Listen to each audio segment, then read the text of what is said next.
Now, D-U-Z does brings you the Goldbergs.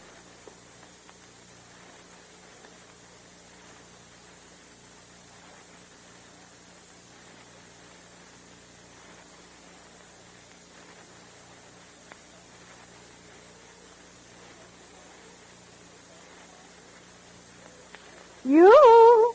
Does everybody? There's Molly, folks. That means your friends, the Goldbergs, are here. Brought to you by Does, the new kind of soap that does everything in your wash. You know, I often wonder what things really were like BD. BD? Before Does.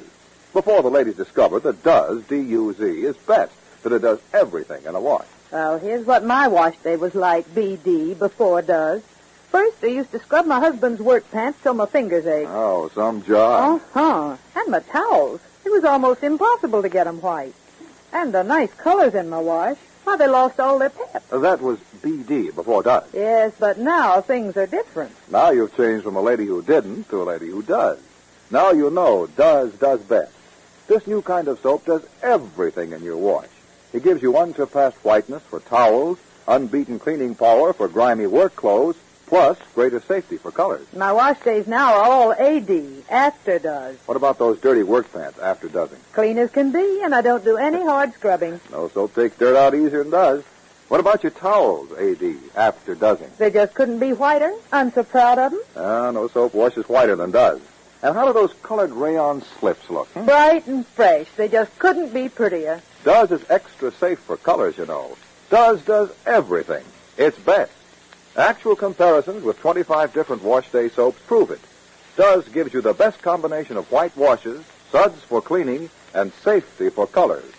So be a lady who does. Does best. Does everything.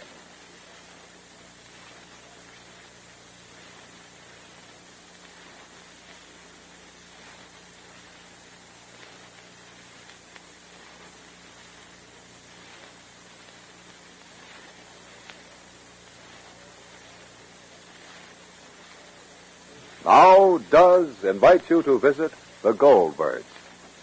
For a while this evening, it looked as if Molly would never get to the civic meeting tonight. Rosie suddenly developed a slight temperature, probably from the excitement. But it wore off, and Molly was persuaded to go to the meeting. Just as Bertie and Molly were about to leave, a call came in from New York. Molly was out of the room at the moment. Seymour answered, and it was Jake. Quickly, Bertie had him tell Jake to call back in a few minutes. And then, just as quickly, Bertie rushed Molly out of the house. Bertie's motives were simple. Jake was opposed to Molly's running for council, and Bertie didn't want to give Jake a chance to change Molly's mind. Rosie is home now. Listen. Hello, Uncle David. This is Rosie. Did Mama get to the meeting yet? No, I'm all right, Uncle David. No, I didn't have any temperature. No, Uncle David. But wait, I have to tell you something. Well, listen. Yes, Mama and Bertie are walking. Yes, well, listen, Uncle David. Papa called from New York. He's in New York. And he's taking the bus and he'll be home in about an hour and a half. But don't tell Mama, not until she accepts the nomination. Please, Uncle David. Well, because if Papa says no, then... All right. All right, Uncle David. Yes, Mama's walking with Bertie. She'll be there any minute. But whatever you do, Uncle David, don't tell Mama that Papa told him that he's coming home. Excuse me, Bertie, please. The buckle on my latch open. Don't stand in the deep snow, dear. Let me help. All right, darling. Everybody's afraid if I bend myself. All right. All right. Come, dear. I'm sorry I didn't bring a flashlight, Mrs. Goldberg. All right, the white snow and the stars in the sky is light enough. Come, Bertie, dear. Wait, don't walk over there because the ice is under the snow. Wait, you hold my hand and I'll hold your hand. We're very good friends, aren't we, Mrs. Goldberg? Oh, very. I'm very proud to be your friend. Well, I'm also proud. To be my friend? Why not? I don't know why you should be. Why not? You're a good person, Bertie, a kind person, so that makes you a rare person. Those are my good qualities. But I'm also something else besides good and kind. What? After all, a person is not one thing. A person is many things. So what are you that you're not, huh? A gossip, a talker. Well, who is not? I'm also not a woman of a few words. Some people are more than others, though. Well, you're not more and you're not less. I'm trying awfully hard to discipline my curiosity. Yeah, Bertie. About what, for instance? You know. Yeah? About Elizabeth Neal. And Mr. Reynolds. Well, believe me, Bertie, dear darling, I'm also trying to discipline my curiosity. I'm trying very hard, Bertie, dear. And if it wasn't for the meetings, and also that Mr. Goldberg told me not to mix, believe me, Bertie, darling, I would have myself all mixed and mingled by now. But if I'm going to accept the nomination for the councilwoman against Mr. Reynolds, after all, I want to keep myself fluid so I can oppose my opponent without emotional consideration. Do you think Elizabeth Neal will be at the meeting, Mrs. Goldberg? I don't know, Bertie. I didn't call her, and she didn't call me. Only Bruce Hanley told me she wants Ed Reynolds defeated, not because of feminine reasons, but because of the good of Glastonbury. But, Mrs. Goldberg, why should a man like Mr. Reynolds object to selling the town some land for a housing project? Yeah. He doesn't need the land. There's nothing on that strip of land but a lot of weeds. No, of course. That's a significant issue, and that's a significant point. Yes, but unless he wants to build himself a golf course or a big mansion for Teresa or flood the land for a lake so he can take his child bride sailing in a gondola. Gondola on a lake. That's very romantic.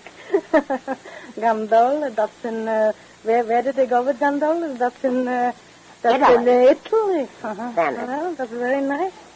Well, if I knew Elizabeth Neal better than I do, I would ask her a few questions. Well, maybe you won't have to ask her if she's at the meeting. She'll talk, I hope. A car who's tootling? I can't see. Mr. Reynolds. Reynolds? Oh. Mr. Reynolds. Can I give you a lift, ladies? Mr. Reynolds. Oh, well, should we let him lift us? Why not? Why not? On your way to the meeting, I suppose. Yes. Yes. Are you? Yes. Get in. Oh, Come on, Mrs. Goldberg. Let's get in. Get in. Thank you. Thank you very much. Get in, Mrs. Goldberg.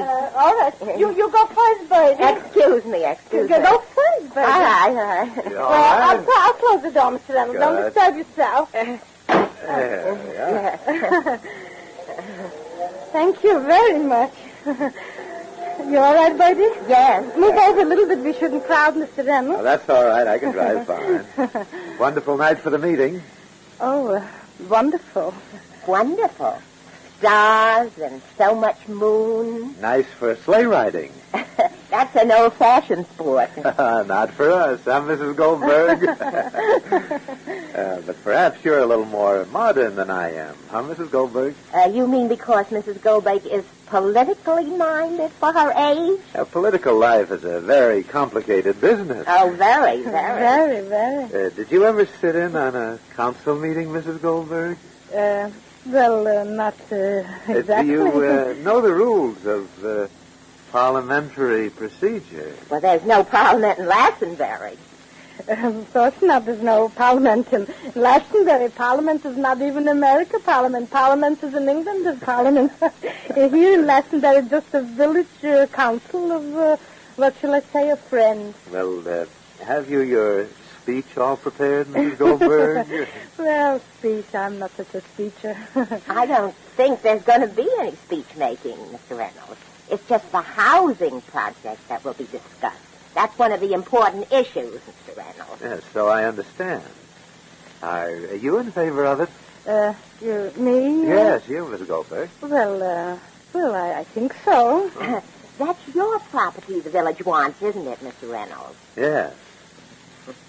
I suppose you've looked into the matter thoroughly before making up your mind, Mrs. Goldberg? Well, how thoroughly my thinking is, I don't know. But, I don't think it needs such thoroughly thinking because I think it's a good idea to have a housing project.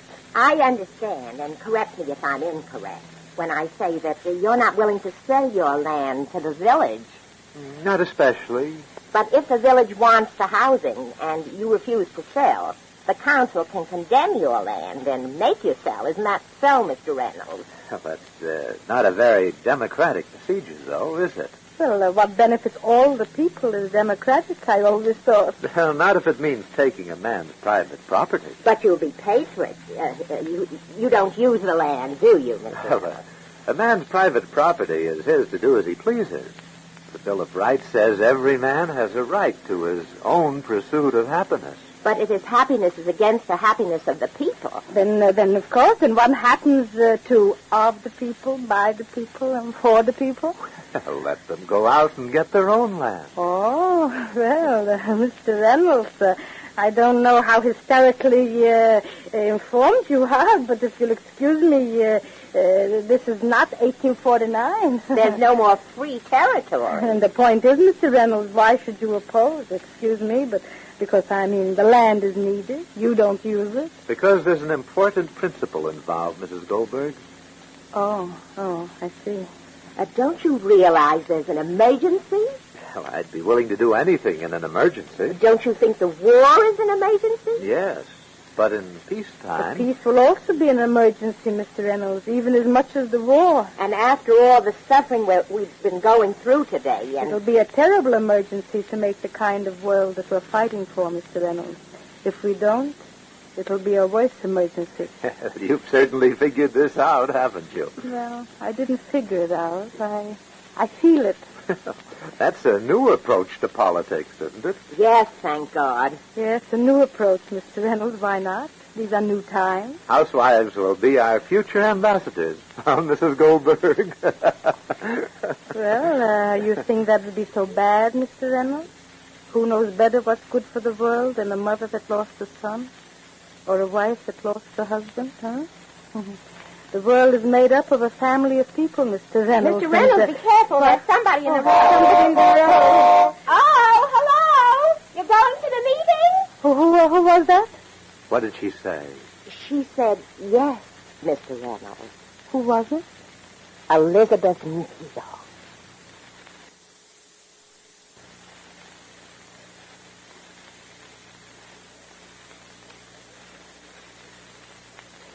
Now, when folks take time these busy days to write a letter praising something, that something's got to be pretty terrific.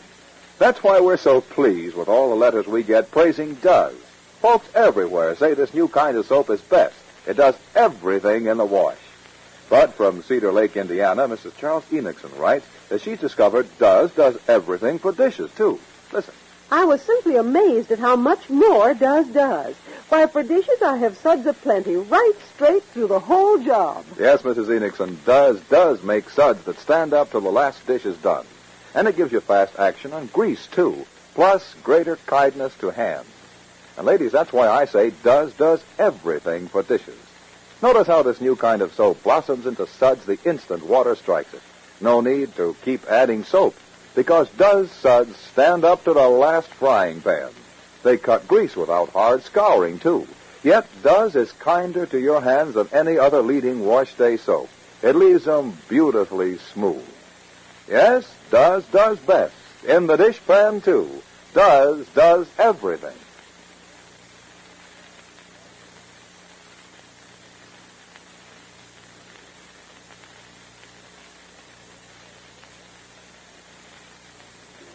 Well, for a moment there, the campaign for village council seems to be in full swing, what with Molly and Mr. Reynolds trading opinions at a heated pace. But Elizabeth Neal's sudden appearance on the road changed everybody's trend of thought. For Elizabeth, too, is on her way to the meeting. Be sure to listen to the next episode of The Goldbergs, written for you by Gertrude Berg. This is Dwight Weiss, substituting for Clayton Collier, saying good day for the makers of Does, the soap that does everything in your wash. More than ever, our government needs used fat. More than ever, you need red points. Save used fat. Get 2 points per pound.